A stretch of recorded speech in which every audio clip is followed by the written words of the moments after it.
ఉప్పల బాలుకి మీడియా ముందే క్షమాపణ చెప్పాలి, మీడియా ముందే నష్టపరిహారం చెల్లించాలి. 5 కోట్లు 10 కోట్లు ఎంతో కొంత డబ్బులు ఇవ్వాల్సింది. పైగా ఉప్పల బాలు అనే అతను ఏ స్కాములు చేయలే, ఎలాంటి అన్యాయాలు చేయలే, ఎలాంటి బెట్టింగ్ యాప్లు కానీ ఎలాంటి గొడవలకి పోలా, అతని మీద ఏ కేసులు కూడా లేవు. అలాంటి అతన్ని పట్టుకొని నువ్వు మగ ఆడ ట్రాన్స్ అనడం అది కరెక్టే కాదు. ఇప్పుడు అగ్ని పరీక్ష పోయే ముందు అప్లై చేసి పోతున్నారు అక్కడ క్లారిటీగా. ఆ జడ్జీల ముగ్గురిని తోడుకోద్దాం, జనాలు ఎవరు గుర్తుపట్టరు. ఉప్పల బాలు దారిని పోతుంటే జనాలు అతన్ని గుర్తుపడతారు. కారణం ఏంది? సెలబ్రిటీ ఇప్పుడు ఇక్కడ. కాబట్టి ఏంటంటే వాళ్ళకి అసలు ఫెయిల్ ఏంది? నాగార్జున గారు దయచేసి ఈ అగ్ని పరీక్షకి జడ్జీలని మార్చేసిండే వద్దండి. వాళ్ళు మాకు ఉంది అగ్ని పరీక్ష అనేది అసలు నమ్మట్లే ఎవరు. ఈసారి బిగ్ బాస్లో దశ అవతారం అంటే ఒక్కొక్కరు అవతారం అనమాట బయటకు వస్తుంటుంది. ఎవరెవరు ఏ అవతారాలో వాళ్ళ వాళ్ళకాలు ఎంతో చెప్పలేము. అలాంటిది అగ్ని పరీక్ష చూస్తున్నంత సేపు అది పెద్ద ఫేక్ అయిపోయింది. అసలు అగ్ని పరీక్ష ఎవరు నమ్మకండి, అదంతా అబద్ధం. అగ్ని పరీక్ష అనేది అబద్ధం అసలు. కాబట్టి అగ్ని పరీక్ష పెట్టి కామన్ అని రమ్మని వచ్చిన తర్వాత అవమానిస్తున్నారు భయంకరంగా. నీ కాడ ఎంతెంత డబ్బులు ఉంది, మీకు ఎంతెంత అవసరం ఉన్నాయి, నువ్వేం పని చేస్తున్నావు, నీ కాడ ఎంతెంత ఏముందని అంటే ఏం మాట్లాడినా కూడా కామనర్స్ వచ్చి ఏం చేసినా ఏ పర్ఫార్మెన్స్ ఇచ్చినా ఇది బాగాలేదని అసలు. అదే ఎవరైనా లేడీస్ అమ్మాయిలు వచ్చి ఏం చేసినా కూడా బాగుందని అసలు. అదేందో అతను స్టేజ్ దిగి ఆయన రావడం ఏందో, ఆయన హగ్గులు ఇవ్వడం, లవ్ లెటర్లు రాయడం, ప్రపోజ్ చేయడం, పువ్వులు ఇవ్వడం, అతను నెంబర్ తీసుకోవడం ఏంటంటే ఈ దారుణాలు అన్యాయం లేదు అసలు. ఎక్కడ ఉప్పల బాలు ఉన్నాడు, ఉప్పల బాలుకి ఎంత అన్యాయం అంటే ఉప్పల బాలు అనే అతను కష్టపడి పైకి వచ్చాడు. అతను మనలంటోడే, అతను మనలో ఒకడతను ఉప్పల బాలు అనే అతను. అదే ఇప్పుడు ఆ బిగ్ బాస్లో అగ్ని పరీక్షలో జడ్జీలుగా ఉండేవాళ్ళు ఎవరు కామర్స్ కాదు. వాళ్ళు పుట్టుకతోనే బాగా డబ్బులు ఉన్నావు. పైగా నవదీప్ అనే అతను అసలు అతను బిగ్ బాస్ గెలవలు. ఆయన గెలిచింది లేదు, చేసింది లేదు. పైగా అతని గురించి చెప్పుకోవడానికి సినిమాలు కూడా ఏ సినిమా కూడా బాగుంటుంది, ఒక్క సినిమా కూడా బాగాలేదు అతను. కానీ అతను ఏదంటే అది మాట్లాడతాడు. ఆయన పైగా ఇంకో ఉంది బిందు మాధవ్ అని, ఆమె కూడా అసలు ఆ బిందు మాధవ్ కూడా ఆమెకి సరిగ్గా పనిచేయట్లేదు మైండ్. అసలు ఆమె జడ్జిగా తీసేయాలి.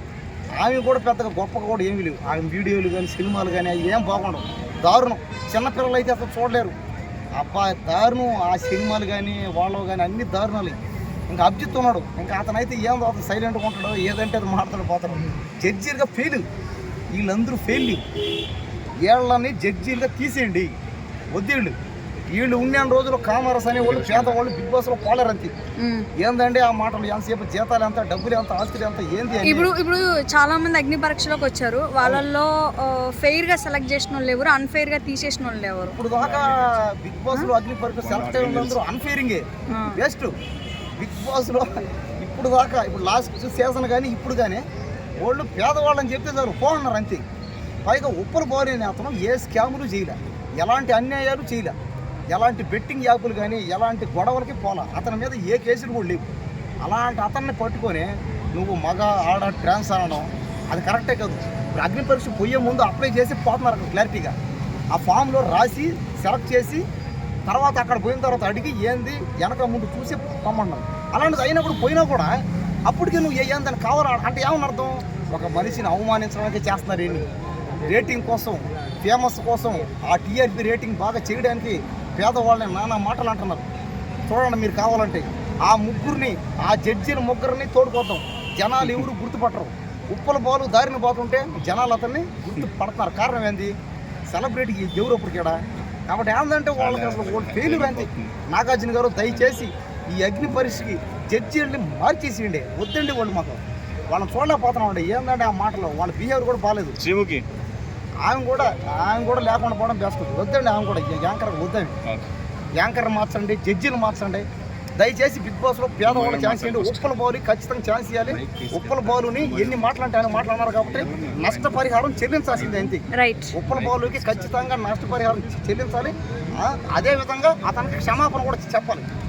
ఉప్పల బాలుకి మీడియా ముందే క్షమాపణ చెప్పాలి, మీడియా ముందే నష్టపరిహారం చెల్లించాలి. 5 కోట్లు 10 కోట్లు ఎంతో కొంత డబ్బులు ఇవ్వాల్సింది. ఓకే కోట్లు అంటే